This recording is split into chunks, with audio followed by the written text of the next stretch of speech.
Good morning বন্ধুরা, কেমন আছো তোমরা? আশা করি সবাই খুব খুব ভালো আছো। আমি দেখো আজকে তোমাদের সঙ্গে সরস্বতী পুজোর একটা ছোট্ট ব্লগ নিয়ে চলে এসেছি। সরস্বতী পুজোর সকালবেলা উঠে এইভাবে আমি রান্না বান্না করে নিচ্ছি। আমাদের রান্নাঘরের পেছন দিকটা দেখো পুরো বাগান। এখানে বেগুন আলু কাটা, আজ হবে খিচুড়ি। খিচুড়ির সবজিগুলো পাশে আমি কষে নিচ্ছি। বেগুন ভাজা হবে, আলুর তরকারি হবে। সকাল সকাল এই জন্যই রান্না চাপিয়ে দিয়েছি, কারণ আরাত্রিকার বাবা আজকে ডিউটি যাবে, ওর ছুটি নেই। রান্না বান্না করে স্নান টান করে চলে এলাম পাশে কাকিমার বাড়ি।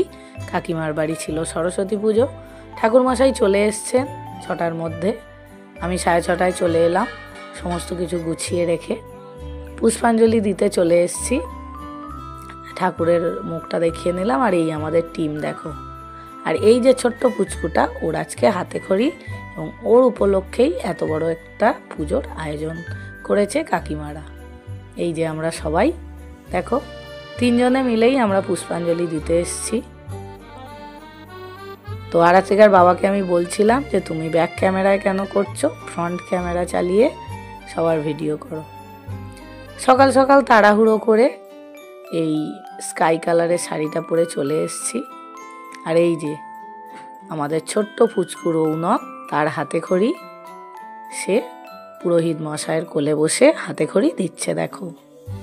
রৌনকের জন্যে অবশ্যই তোমরা ভিডিওটিতে একটি লাইক করো, আর ওর আগামী জীবন যাতে অনেক সুখের হয়, ভালো হয়, সেই কামনাও তোমরা করো। ও কিন্তু সবাইকে নমস্কারও জানিয়ে নিল দেখো, ছোট্ট পুচকু কি সুন্দর। আরাত্রিকার ভাইয়া। তারপরে ঠাকুরমশাই এখানে আরতি করে নিচ্ছে। তো পুজো পার্বণ কমপ্লিট করে আমরা একটু পাড়ার আশেপাশে ঠাকুর দেখতে চলে যাব। আরাত্রিকার লুকটা তোমাদের সঙ্গে শেয়ার করলাম। সকালবেলা স্নান করে রেডি হয়ে গেছে এই লেহেঙ্গাটা পরে। তারপরে দেখো আমার গ্রামের মেঠো পথ দিয়ে, মানে আমার শ্বশুরবাড়ির গ্রামে মেঠো পথ দিয়ে আমি এগিয়ে যাচ্ছি। সামনেই প্রাইমারি স্কুল, এখানে যাব। এখন আমি প্রাইমারি স্কুলের মাঠে আছি, আমার সঙ্গে আমার এই ননদ আছে। তারপরে একটু ঠাকুর দর্শন করলাম এদিক ওদিক ঘুরে, তোমরাও সেগুলো দেখে নাও। তারপরে আজকের প্রোগ্রাম হলো আরাত্রিকার ডান্স ক্লাসে যাব, বারুইপুরের নিক্কন। ডান্স ক্লাসে যাওয়ার আগে মদারহাট পপুলার একাডেমি হাই স্কুল পড়ে, সেখানে অটো থেকে নেমে গেলাম। এই যে মেন রোড, অটো থেকে নেমে ভেতরে একটু ঠাকুর দেখে নিলাম। তারপরে হেঁটে আমি নিক্কনে যাব।